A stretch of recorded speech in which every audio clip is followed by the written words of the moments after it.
शिक्षक मित्रांनो, नुकताच विभागीय केंद्र प्रमुख परीक्षेचा निकाल जाहीर करण्यात आलेला आहे।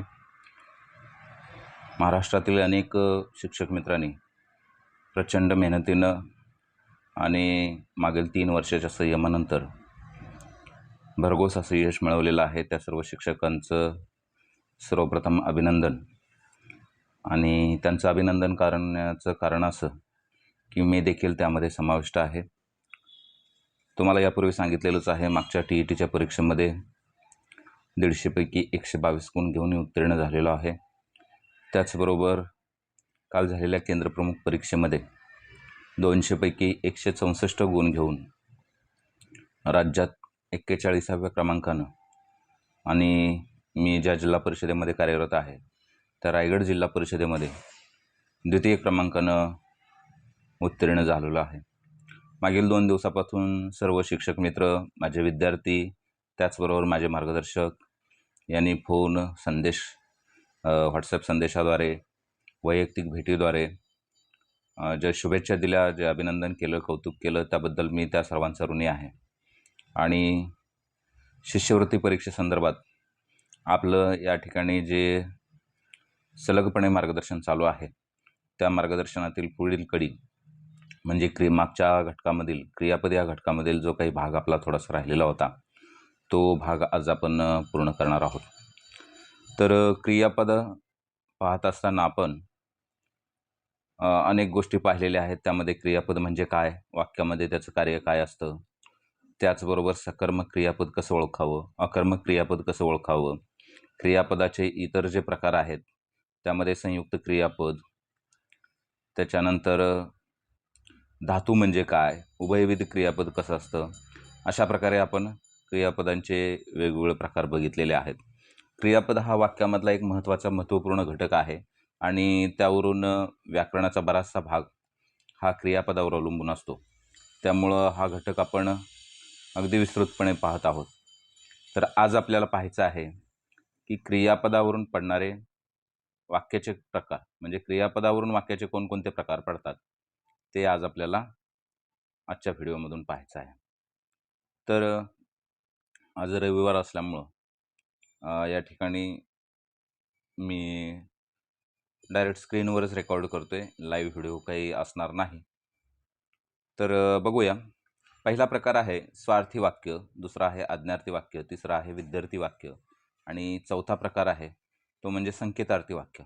आता हे चारही प्रकार महत्त्वपूर्ण आहेत आणि या 4 प्रकारापैकी कोणत्या तरी एका प्रकारावरती तुम्हाला शिष्यवृत्ती परीक्षेमध्ये इयत्ता 7वीच्या शिष्यवृत्ती परीक्षेमध्ये कोणत्या तरी एका प्रकारावरती किमान एक तरी प्रश्न असणारच आहे। त्यामुळं हे जे प्रकार आहेत हे तुम्ही चांगल्या प्रकारे समजून घ्यायचे आहेत आणि पुढचा जो पाया आहे व्याकरणाचा तो यावरूनच तयार होणार आहे। त्यामुळे हे थोडंसं महत्त्वाचं आहे। सर्वांनी लक्षपूर्वक व्हिडिओ पहा।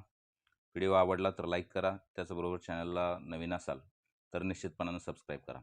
तर आता आपण यातील सर्व प्रकार एक एक या क्रमाने बघूया। सर्वप्रथम या ठिकाणी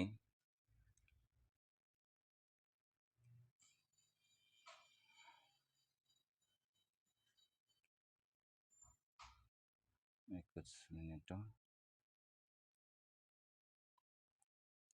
मध्येच कुठे गेलं। आपण बघूया स्वार्थी वाक्य म्हणजे काय। तर बघा, ज्या वाक्यातील क्रियापदावरून केवळ काळाचा बोध होतो। आता या ठिकाणी मी स्वार्थी लिहिलेलं आहे, परंतु ते थोडेसे मध्ये इतर टॅब आल्यामुळं दिसत नाहीये, तरी देखील मी स्क्रीनवर पुन्हा लिहितो।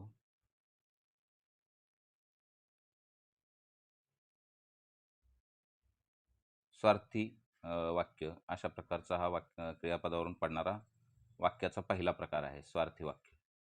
ठीक आहे, थोडंसं समजून घ्या।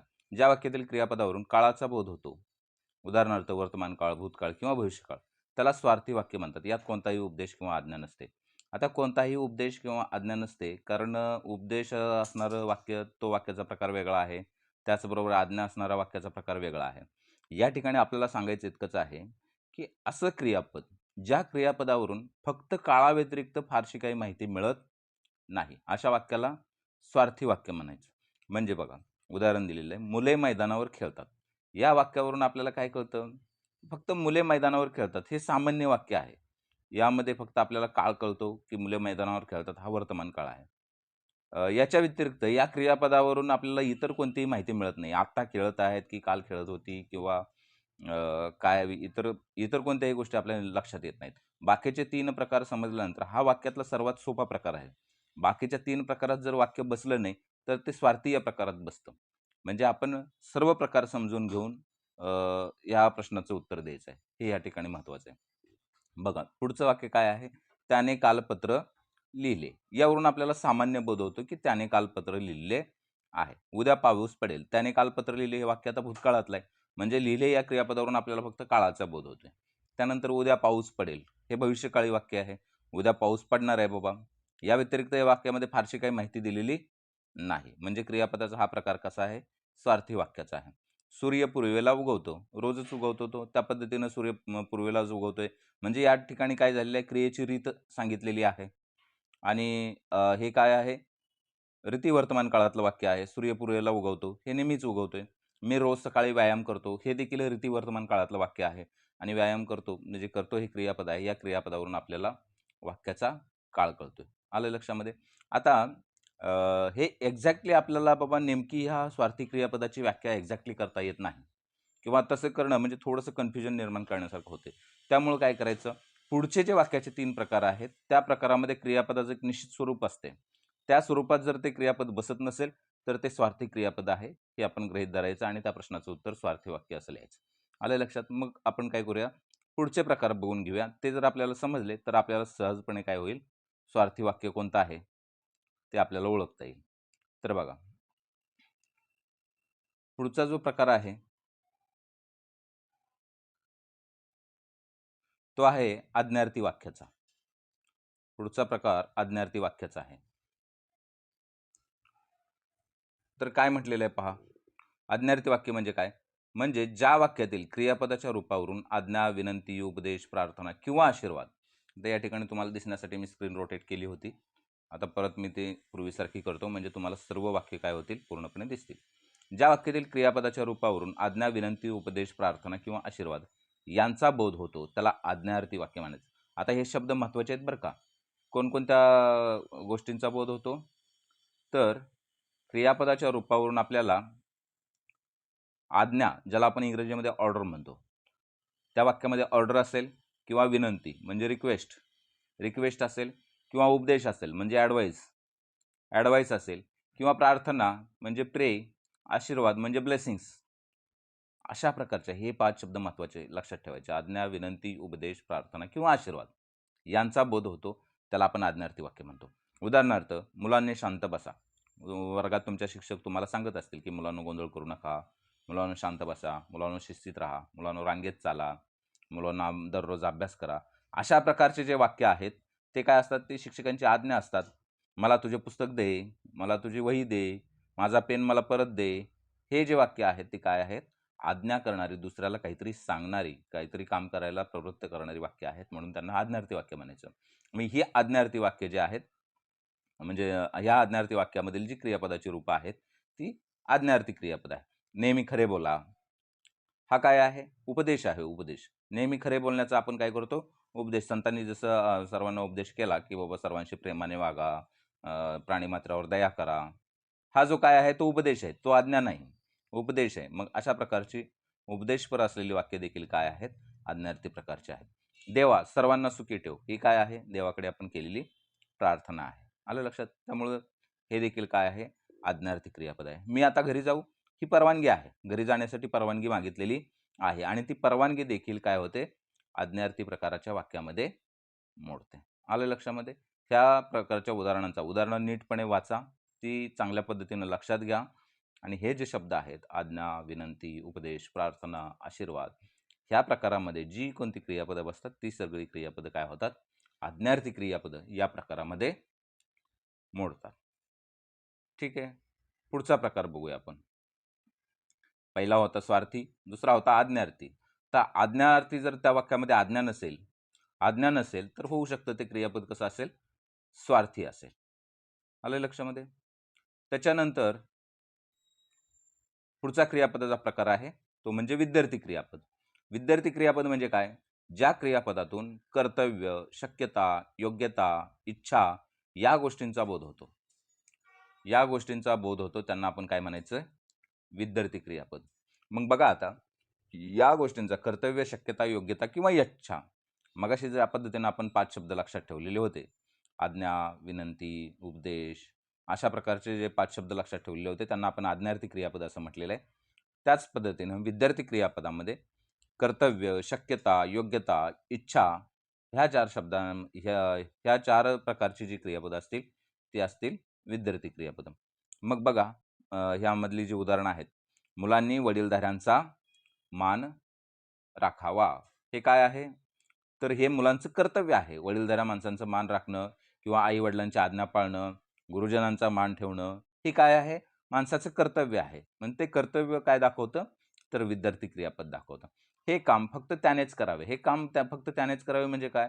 हे काम करण्याची पात्रता किंवा योग्यता ही फक्त त्याच्याकडेच आहे. इतर कोणीही हे काम करू शकत नाही. उदाहरणार्थ 12 बॉलमध्ये अर्धशतक मारणं, हे काम फक्त कोणी करावं? युवराज सिंगनंच करावं. कारण त्याच्याकडेच फक्त ती काय आहे? पात्रता आहे. आत्तापर्यंत सध्यापर्यंत तरी आपल्याला माहीत आहे हा रेकॉर्ड आहे युवराज सिंगचा. मग त्या संदर्भात जे क्रियापद येतं ते विद्यार्थी क्रियापद असतं. त्यानंतर बघा, आपण नेहमी काय करावे?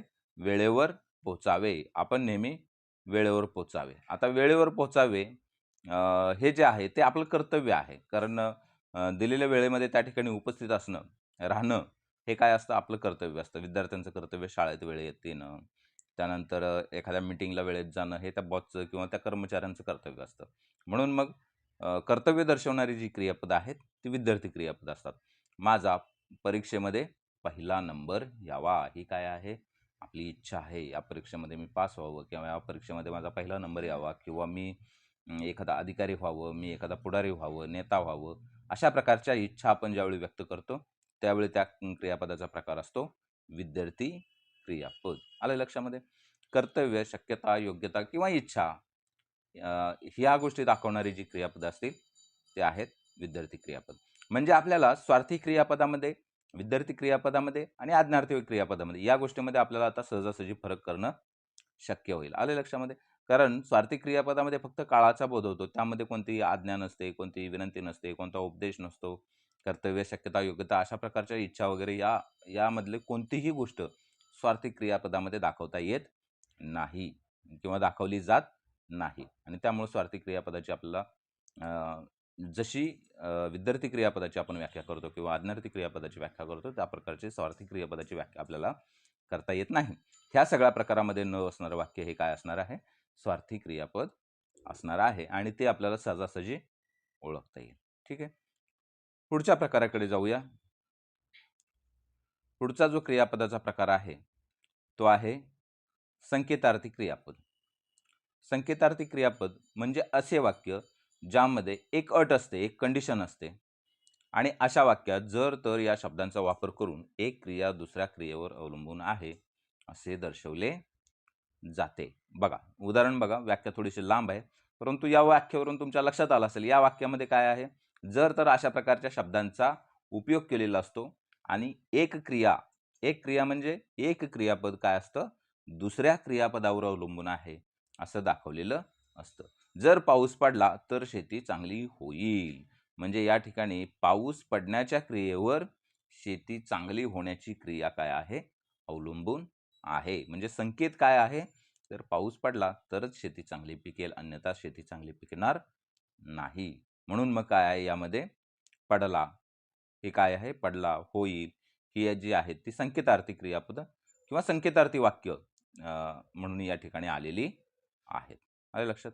जर तू अभ्यास केला तर तू पास होशील. अभ्यास करण्याच्या क्रियेवरती पास होण्याची क्रिया अवलंबून आहे. म्हणजे या वाक्याचा प्रकार जो आहे तो संकेतार्थी. एका क्रियेवर दुसरी क्रिया अवलंबून आहे. कोणतीही क्रिया इंडिपेंडंट नाही, स्वतंत्र नाही. जर मला सुट्टी मिळाली तर मी गावाला जाईन. सुट्टी मिळाली तरच तो गावाला जाणार आहे. जर सुट्टी मिळाली नाही तर मात्र तो गावाला जाणार नाही. म्हणजे सुट्टी मिळण्याच्या क्रियेवर गावाला जाण्याची क्रिया अवलंबून आहे. त्यामुळं मग याला काय म्हणायचं? संकेतार्थी वाक्य. त्याने जर गाडी वेगात चालवली नसती तर अपघात झाला नसता. अपघात का झाला? तर गाडी वेगात चालवली, त्यामुळे काय झालेला आहे त्याचा अपघात झालेला आहे. जर गाडी वेगात चालवली नसती तर अपघात झाला असता का? नाही. मग गाडीच्या वेगाशी अपघाताची क्रिया काय आहे? संबंधित आहे किंवा गाडीच्या वेगावरती अपघाताची क्रिया अवलंबून आहे. म्हणून मग या वाक्याचा प्रकार आहे संकेतार्थी वाक्य. तू लवकर आलास तर आपण सिनेमाला जाऊ. कारण सिनेमाची वेळ संपून गेल्यानंतर तू येऊन काही उपयोग नाही. त्यामुळं लवकर येण्याच्या क्रियेवर सिनेमाला जाण्याची क्रिया अवलंबून आहे. म्हणून एका क्रियेवर ज्यावेळी दुसरी क्रिया अवलंबून असते आणि वाक्यामध्ये जर तर सारखे शब्द आलेले असतात, त्यावेळी ते वाक्य जे आहे ते असतं संकेतार्थी वाक्य. ठीक आहे. अशा प्रकारे क्रियापदावरून किंवा क्रियापदाच्या अर्थावरून हे काय होतात वाक्याचे प्रकार पडतात. आणखीन एकदा बघूया आपण थोडंसं रिवाईज करूया. जर काही कुठं कन्फ्युजन असेल तर ते आपलं कन्फ्युजन दूर होण्यासाठी. पुन्हा एकदा बघा, विद्यार्थी क्रियापद म्हणजे ज्या क्रियापदातून कर्तव्य, शक्यता, योग्यता किंवा इच्छा या गोष्टींचा बोध होतो त्याला विद्यार्थी क्रियापद असं म्हणतात. मग आता कर्तव्य काय काय आहेत बघा. मुलांनी वडीलधाऱ्याचा मान राखावा. मुलांचं काय आहे? कर्तव्य आहे आपल्या वडीलधाऱ्यांचा मान राखावा, आई-वडिलांचा सांभाळ करावा. हे काय आहे त्यांचं कर्तव्य आहे. काय आहे? कर्तव्य आहे. म्हणून मग कर्तव्य दाखवणारं जे क्रियापद आहे, ते आहे विद्यार्थी वाक्य. वाक्याचा प्रकार जो आहे तो आहे विद्यार्थी वाक्य. मुलांनी आई-वडिलांची आज्ञा पाळावी हे देखील मुलांचं काय आहे? कर्तव्य आहे. म्हणून ते देखील वाक्य विद्यार्थी वाक्य आहे. ज्या क्रियापदातून कर्तव्य, शक्यता, योग्यता आणि इच्छा अशा प्रकारचे हे 4 शब्द आपण लक्षात ठेवायचे आहेत आणि त्यावरून काय करायचंय? त्या वाक्याचा प्रकार आपल्याला ठरवायचा आहे. हे काम त्यानेच करावे. म्हणजे हे काम करण्याची पात्रता फक्त त्याचीच आहे. म्हणजे पात्रता म्हणजेच योग्यता. मग या ठिकाणी योग्यता हा शब्द आलेला आहे आणि योग्यता दाखवणारं हे वाक्य आहे. म्हणून ते वाक्य विद्यार्थी आहे. त्याच्यानंतर बघा, आपण नेहमी वेळेवर पोहोचावे. वेळेवर पोहोचणं हे देखील आपलं काय आहे? कर्तव्य आहे आणि मग ते कर्तव्य दाखवणारं वाक्य म्हणून हे आहे विद्यार्थी वाक्य.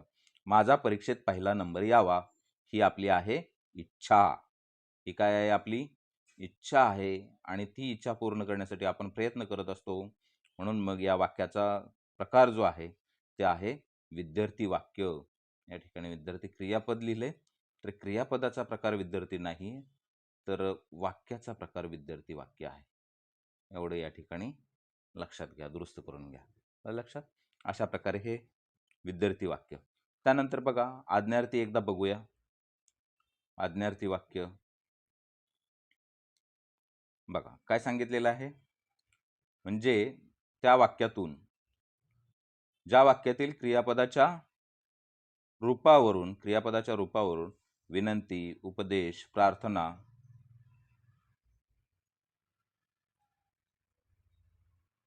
किंवा आशीर्वाद यांचा बोध होतो, त्याला आपण काय म्हणतो? आज्ञार्थी वाक्य. मुलांनो शांत बसा. आता ही काय आहे? मुलांना केलेली विनंती आहे का? तर नाही. ही काही मुलांना केलेली विनंती नाही. मुलांना दिलेली ही काय आहे? आज्ञा आहे, आज्ञा. मग आज्ञा देणारं वाक्य हे नेहमीच आज्ञार्थी वाक्य असतं. आज्ञा देणारं वाक्य काय असतं? नेहमीच आज्ञार्थी वाक्य असतं. म्हणून मुलांनो शांत बसा. वाक्याचा हा जो प्रकार आहे, तो आज्ञार्थी वाक्य हा प्रकार आहे. कृपया मला तुझे पुस्तक दे. आता ही आपण विनंती केलेली आहे. आपण म्हणतो ना, please give me your book, please give me your pen. अशी आपण काय करतो? रिक्वेस्ट करतो समोरच्या व्यक्तीला. म्हणून मग हे विनंती दाखवणारं वाक्य म्हणजे आज्ञा देणारं वाक्य देखील आज्ञार्थी असतं. परंतु विनंती करणारं वाक्य देखील काय असतं? आज्ञार्थी असतं. आपण दररोज अनेक विनंत्या करत असतो. कारण आपल्याला काय असतं? दररोजच्या जीवनामध्ये अनेकांच्या मदतीची आवश्यकता असते आणि मग ती मदत मागताना आपण जी विनंती करतो, ती विनंती करणारं वाक्य देखील काय असतं? आज्ञार्थी स्वरूपाचं वाक्य असतं. नेहमी खरे बोला. नेहमी खरे बोला हा काय आहे? उपदेश आहे. नेहमी खरे बोला अशा पद्धतीनं सुविचार असतो किंवा संत उपदेश करतात किंवा जे महनीय व्यक्ती असतात. उदाहरणार्थ महात्मा गांधी त्यांनी लोकांना सांगितलं, की बाबा सत्याचा जो मार्ग आहे, तो सत्याचा मार्ग सोडू नका. म्हणजे नेहमी खरे बोला. लक्षात? मग हे नेहमी खरे बोला हा जो उपदेश आहे, उपदेश दाखवणारं जे वाक्य आहे, ते देखील काय असतं? आज्ञार्थी वाक्य असतं. आज्ञार्थी. उपदेश म्हणजे आज्ञा, विनंती, उपदेश हे दाखवणारी वाक्य काय असतात? आज्ञार्थी वाक्य असतात. मी आता घरी जाऊ या ठिकाणी ही परवानगी मागितलेली आहे, परवानगी. या ठिकाणी काय केलेली आहे? परवानगी मागितलेली आहे, म्हणजेच विनंती केलेली आहे. परवानगी मागतो म्हणजे आपण काय करतो?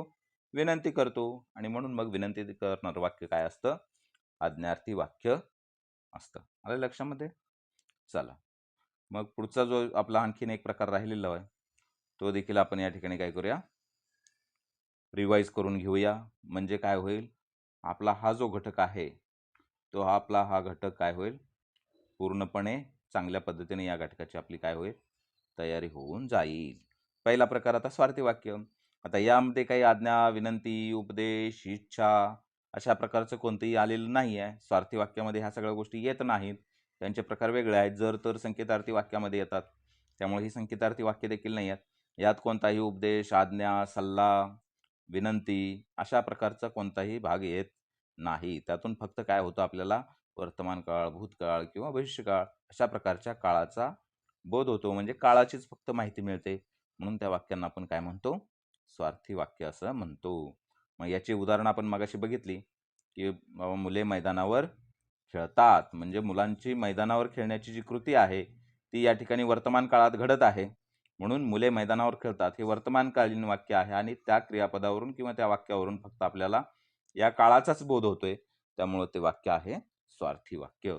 त्याने काल पत्र लिहिले. काल ही घटना घडून गेलेली आहे. पत्र काल लिहिलेलं आहे. म्हणजे हे वाक्य भूतकाळातलं आहे. हे वाक्य भूतकाळातलं आहे, आणि फक्त आपल्याला तितकाच बोध होतो की भूतकाळी वाक्य आहे. यामध्ये स्वार्थी आज्ञा नाही आहे, विनंती नाही आहे, उपदेश नाही आहे, सल्ला नाही आहे, प्रार्थना नाही आहे, इच्छा नाही आहे. इतर कोणत्याही गोष्टी यामध्ये आलेल्या नाहीत. म्हणजे ज्या इतर वाक्यांच्या प्रकारामध्ये असतात, त्या यामध्ये नसतात. आणि मग ज्या गोष्टी यामध्ये नाही आहेत, त्याच्यावरून आपल्याला त्याचा शोध घेता येईल की वाक्याचा हा नेमका प्रकार कोणता आहे. तर यामध्ये आपल्याला भूतकाळाचा बोध होतो, आणि तितकाच बोध होतो. त्यामुळे ते आहे स्वार्थी वाक्य. उद्या पाऊस पडेल. पाऊस पडण्याची कृती आज नाही घडणार, उद्या घडणार आहे असा हवामान खात्याचा अंदाज आहे. त्यामुळे हे भविष्यकालीन वाक्य आहे, आणि जे वाक्य काळाचा बोध करून देतं ते असतं स्वार्थी वाक्य. आलं लक्षात? सूर्य रोज पूर्वेला उगवतो आणि मी रोज सकाळी व्यायाम करतो. हे जे आहेत ते ते रीती वर्तमान काळातली वाक्य आहेत. रीती वर्तमान काळातली. सूर्य उगवणे ही वाक्य कधीच आपल्याला नेहमी घडणारी क्रिया आहे ती. मी रोज सकाळी व्यायाम करतो. ही देखील काय आहे? नेहमी घडणारी क्रिया आहे. त्यामुळे ज्या गोष्टी नेहमी घडतात किंवा घडण्याची पद्धत त्यामध्ये सांगितलेली असते, त्या सगळ्या गोष्टी कशा असतात? रीती काळामध्ये असतात. कदाचित त्या भूतकाळी देखील असतात, पण या ठिकाणी क्रियापद जे आहे ते वर्तमान काळातील घेतलेले आहे. त्यामुळे ते रीती वर्तमान काळातली क्रियापद आहेत किंवा रीती वर्तमान काळातली वाक्य आहेत, आणि म्हणून मग त्याला आपण काय म्हणतो? स्वार्थी वाक्य असं म्हणतो. अशा प्रकारे आज या ठिकाणी आपला क्रियापद हा घटक पूर्ण झालेला आहे. यानंतर आपल्याला बुद्धिमत्ता आणि इंग्रजी या 2 विषयाकडे देखील वळायचं आहे. आत्तापर्यंतच्या सर्व व्हिडिओंचा तुम्ही अभ्यास चांगल्या प्रकारे केला असेल, असं अपेक्षा या ठिकाणी गृहीत धरतो. अपेक्षित देखील करतो, आणि जर केला नसेल तर निश्चितपणानं तुम्ही पुन्हा एकदा या सर्व व्हिडिओंचा चांगल्या पद्धतीनं अभ्यास करा आणि संपूर्ण ज्ञान मिळवा. अर्धवट ज्ञानाचा परीक्षेमध्ये कोणताही उपयोग होत नाही, कारण अर्धवट ज्ञान माणसाचं काय करतं? कन्फ्युजन करतं फक्त. ते यश मिळवून देऊ शकत नाही. त्यामुळे तुम्ही व्हिडिओ शेवटपर्यंत बघा. कोणत्याही घटकामध्ये कोणतीही जर शंका राहिली असेल तर निश्चितपणानं मला कॉल किंवा व्हॉट्सअपवर संदेशाद्वारे कळवा की हा घटक पुरेसा स्पष्ट झाला नाही. मी तुम्हाला आत्तापर्यंत वारंवार माझा संपर्क क्रमांक दिलेलाच आहे, तरी देखील आज पुन्हा एकदा देतो. 9529950965 या संपर्क क्रमांकावरती तुम्ही व्हॉट्सअप करू शकता. मोस्टली व्हॉट्सअप करा. कॉल केला तरी चालेल, परंतु त्यापेक्षा व्हॉट्सअप करणं काय होईल? परिणामकारक होईल. ठीक आहे. आज या ठिकाणी थांबूया. धन्यवाद. उद्या पुन्हा भेटूया पुढच्या घटकामध्ये.